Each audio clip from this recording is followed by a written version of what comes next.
ሰላምን እንሻማ ሰላምን ለእናንተ እንመኛለን። ጤና ይስጥልን የተከበራችሁ ተመልካቾች፣ ከገዶ ቴሌቪዥን ዜና 7 ዘገባችንን ይዘን ቀርበናል። ከዜናዎቹ ጋር መስፍን አለሙ ነኝ። አብራችሁን ቆዩ። በመጀመሪያም አርዕስተ ዜናዎችን እናስቀድማለን። በከተማው የተጀመረው የኮሪደር ልማት ስራ በኢንቨስትመንቱ ዘርፍ መነቃቃትን እንደፈጠረ የወናጎ ከተማ ነዋሪዎች ገለጹ። በገዶ ዞን አስተዳደር የኢትዮ ኮደርስና የፋይዳ ዲጂታል መታወቂያ አፈጻጸም ያለበት ሁኔታ ተገመገመ። የኤችአይቪ ኤድስ በሽታ ስርጭት ዳግም እያንሰራራ መሆኑ ተገለጸ። ፍትሐዊና ጥራቱን የጠበቀ ሁሉን አቀፍ የጤና አገልግሎት ሽፋንን ለማጎልበት የጤና መድን ያለው አበርክቶ ከፍተኛ መሆኑ ተገልጿል። እነዚህንና ሰፋፊ ሌሎች ጉዳዮችን በዜና 7 ወጃችን ተመልክተናል። አብሮነታችሁ ከገዶ ቴሌቪዥን ዜና 7 ጋር ይሁን። በዝርዝር ወደ ተመለከትናቸው ጉዳዮች ከማለፋችን በፊት አጫጭር ዜናዎችን እናስቀድማለን።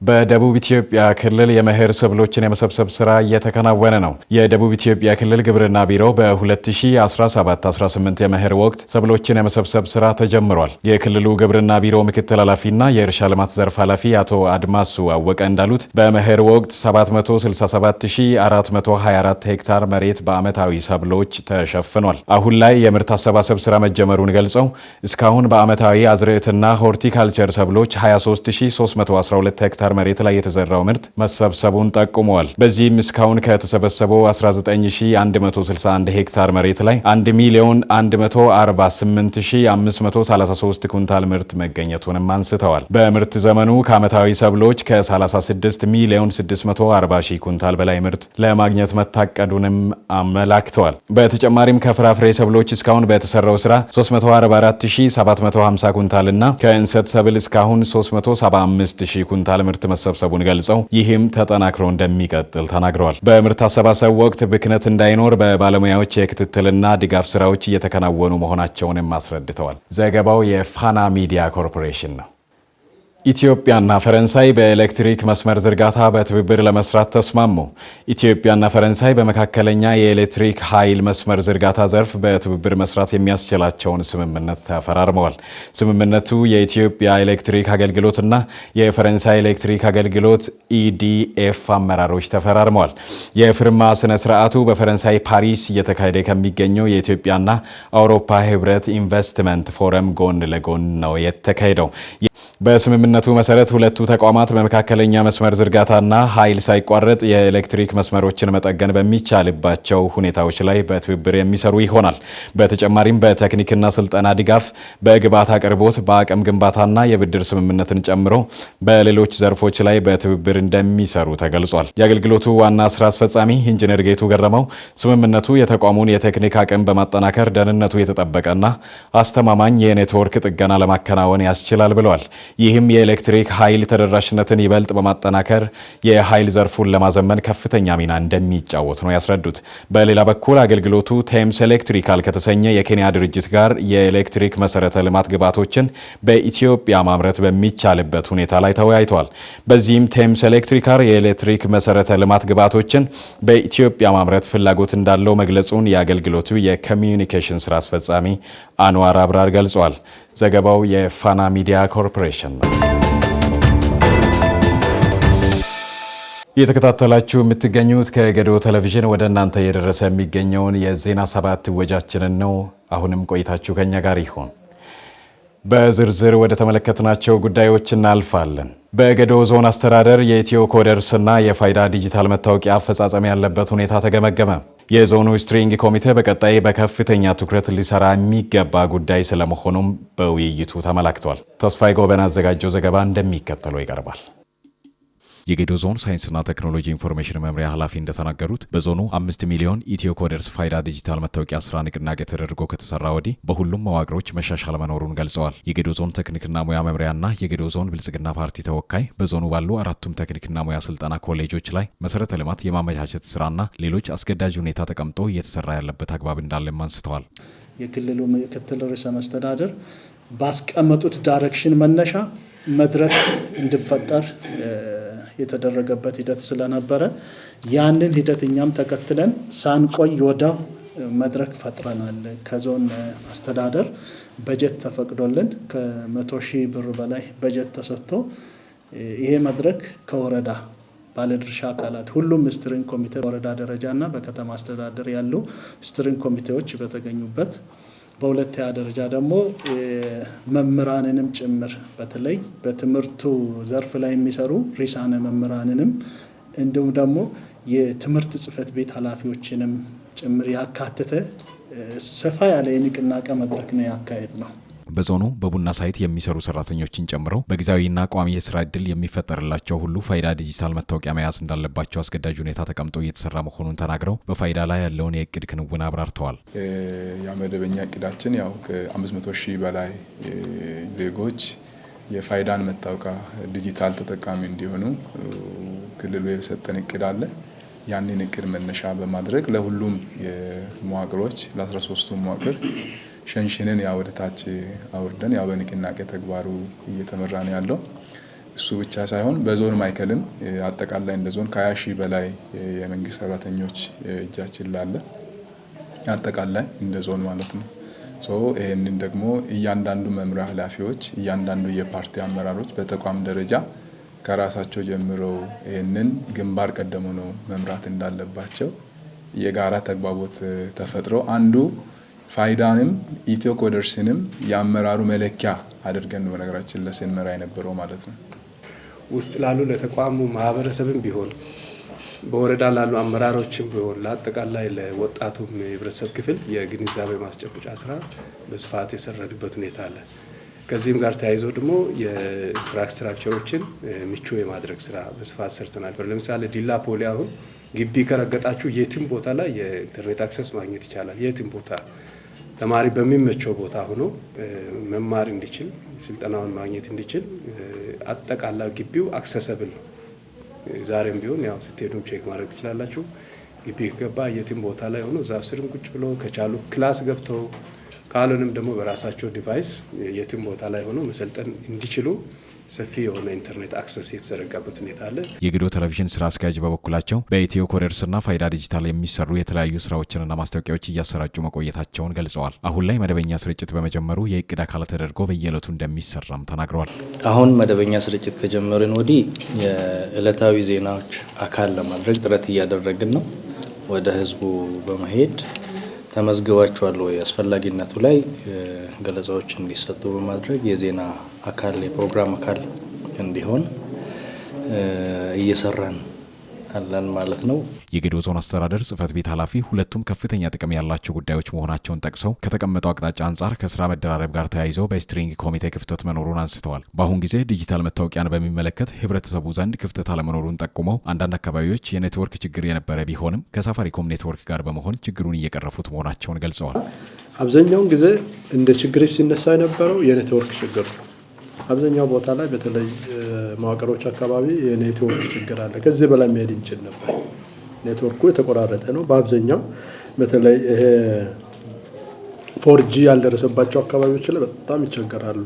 አሁን እንደነገደብ እንደዛ ወደዛ ስትሄድ ትንሽ ሳፋሪኮም አሁን ከመጣ ወዲህ አንዳንድ አካባቢ ላይ ጥሩ እንትን አለ እንጂ ችግር ነበረ። በተለይ እዛ ከኔትወርክ ኮኔክሽን ጋር የነበረው እዚህም ስንሰበስብ ከታች ስበን ማቅሮችን ስናወያይ የኔትወርክ ችግር አለ። በተለይም የቡና ሳይት አካባቢ በትምህርት ቤቶችና በገቢ ጽሕፈት ቤቶች አካባቢ እየተሰሩ ያሉ ስራዎችና የአንድ የማዕከል መሶብ አገልግሎት በሚመለከት ያለውን ሁኔታ አመላክተዋል። በተለይም በኢትዮ ኮደርስ አፈጻጸም ጋር የተሻለ እንቅስቃሴ ያለበት ዞን መሆኑን ጠቁመው ይህ ዲጂታል ፋይዳ መታወቂያና የአንድ ማዕከል የመሶብ አገልግሎት መጠናከር እንደሚገባም አሳስበዋል። ከፋይዳ ጋር ተያይዘው ለተነሳው የኪት ጥያቄ ለማሟላት ስትሪንግ ኮሚቴው አስፈላጊውን ውሳኔ መስጠት እንደሚያስፈልግም ጠቁመዋል። ፋይዳ ላይ ቴሌ ላይ የኪት ጉዳይ የተነሳ አለ። እሱ በጣም ብዙ ኪት እየመጣ ነው።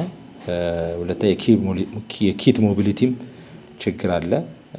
አሁን አንዳንድ ቦታ ላይ ኪቶች ወዶ እየፈዘዘ የሚውልበት አለ። አንዳንድ ቦታ ደግሞ ሰልፍ በሰልፍ የሚሆንበት አለ። ይሄን ማቀናጀት የዚህ መዋቅርና የኢትዮ ቴሌኮምና የፖስታ ኃላፊነት።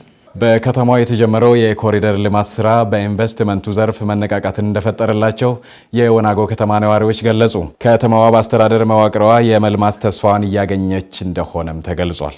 ይልማ አበበ ያዘጋጀውን ዘገባ ሪፖርተራችን ሰኒያ ማመድ ተመልክተዋለች። እንደ አዲስ ከተማ ልማቱ የፈጠነ የሆነ ለውጥ አይተናል። የከተማ አስተዳደሩም አመራሮችም ማህበረሰቡም ጥሩ የሆነ ትስስር በመኖሩ ጥሩ የሆነ ልማት አለ። ያው እንደምናየው ነው። ወናጎ ይሄ አልነበረም። ከተማው ነባር ቢሆንም አሮጌ ነው። ከተማው እጅግ አሮጌ ነው።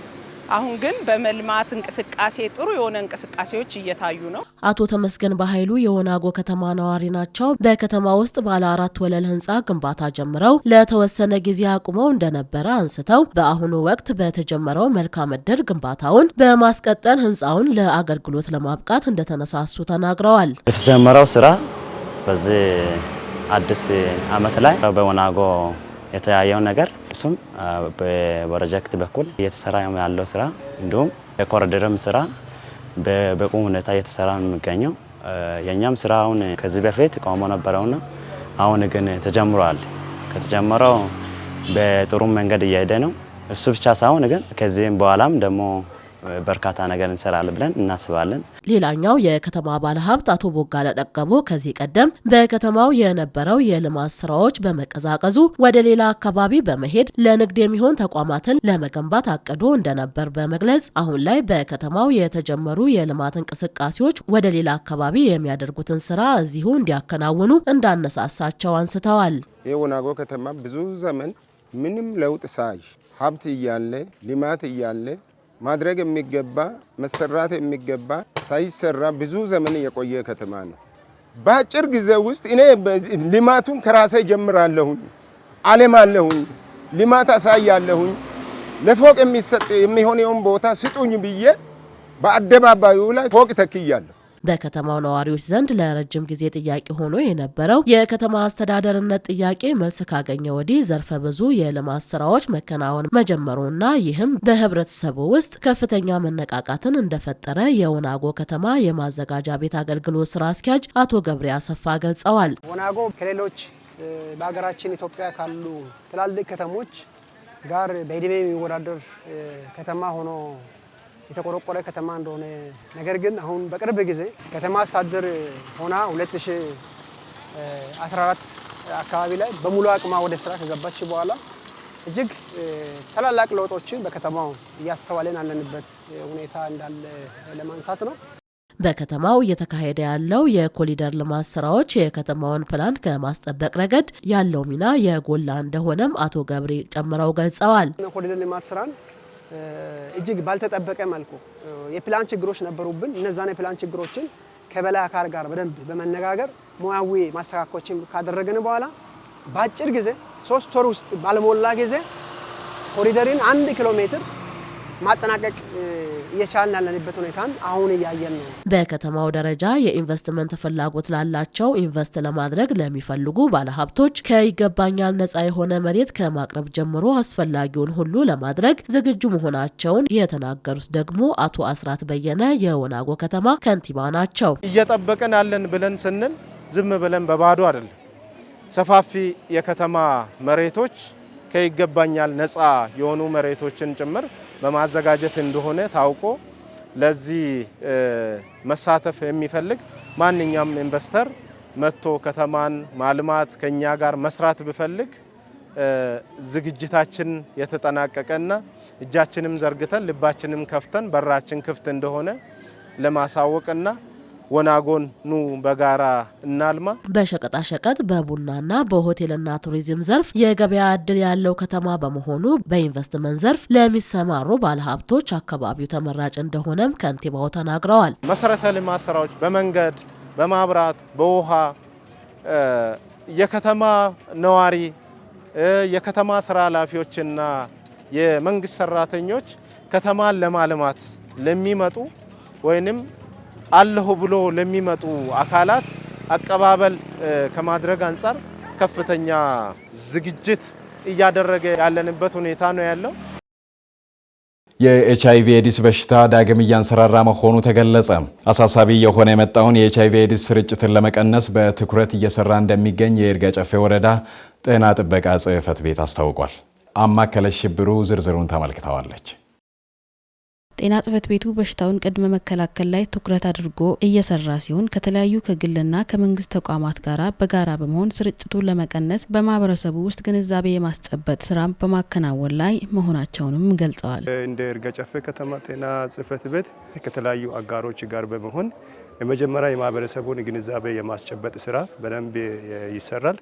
ከዛ ባለፈ በተለይም የሕክምናና የምርመራ ስራዎችም እንደዚሁ በተለይም የማህበረሰቡን ግንዛቤ ከፍ ማድረግ አንጻር በእምነት ተቋማቶች፣ በትምህርት ቤቶች እንደዚሁም በሆስፒታልና በማህበረሰቡም ዘንድ ባለን መዋቅር ባለን የተለያዩ የግንዛቤ የምናስጨብጥባቸው አጋጣሚዎችን በመጠቀም በተለይም ሰፊ የሆነ ማህበረሰቡን የማነቃነቅና ህዝቡን የማስተማር ስራ በተለያዩ ሚዲያዎችን የሚሰራበት የአካባቢውን ማህበረሰቡ በቀላሉ ሎካል ሚዲያዎችን እንዲጠቀም በማድረግ በዚሁም ደግሞ ግንዛቤን የማስጨበጥ ስራ እንደ ከተማችን እየሰራን እንገኛለን።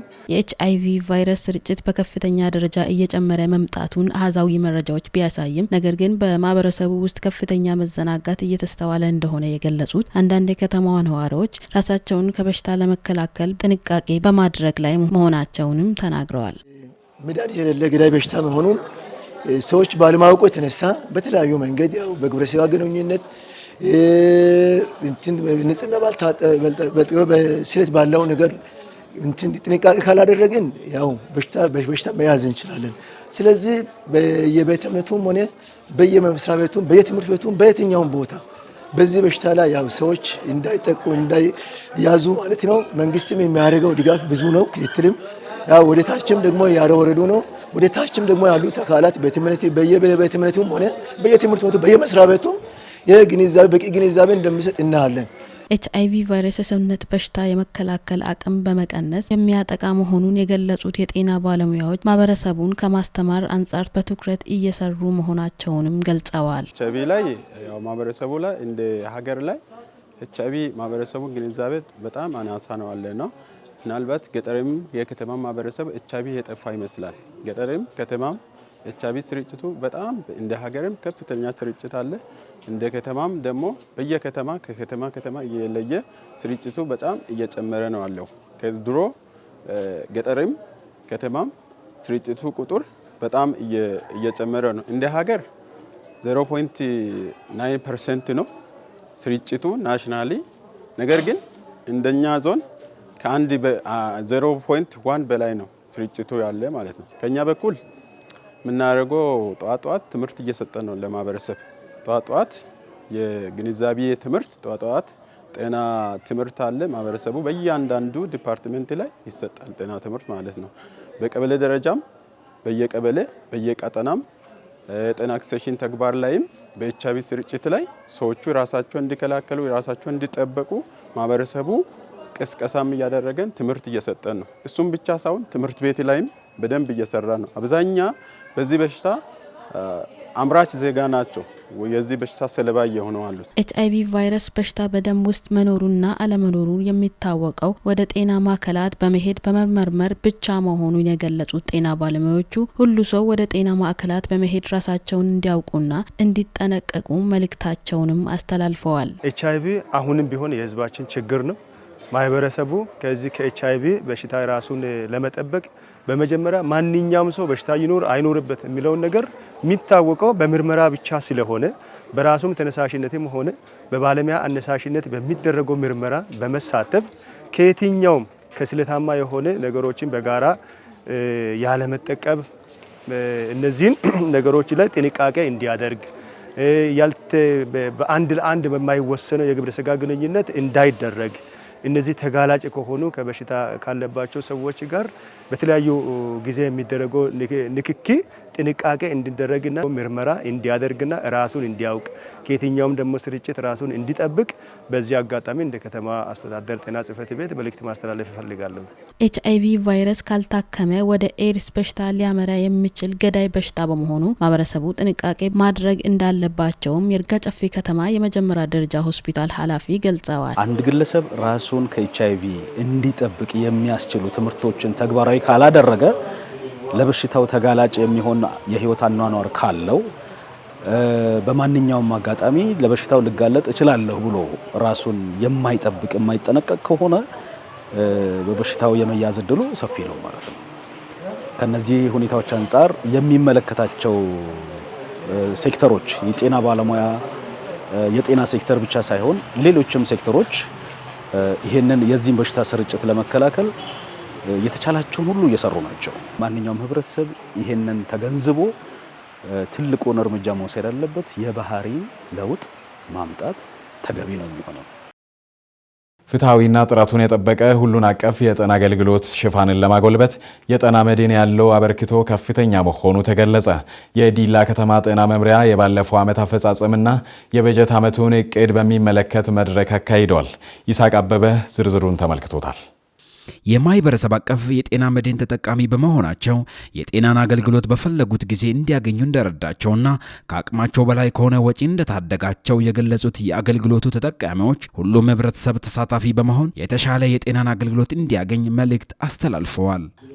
ያገኘው ጥቅም በጣም ጥሩ ነው። ምክንያቱም ከዛ ቀደም ምንም በማናቀው በወጪ ምክንያት ህመሞቻችንን እያባባስን ያለን ነው። በተለይ ለአቅመ ደካማ ትልቅ ስራ እየሰራ ነው። ከሞት አፋፍ እያዳነን ያለው አንድ ጤና መድን በማግኘታችን ተጠቃሚ ነን። ምክንያቱም ዛሬ አንድ ደም ልንመረመር ስንሄድ 700፣ 600፣ 500 ብር ድረስ እንከፍላለን።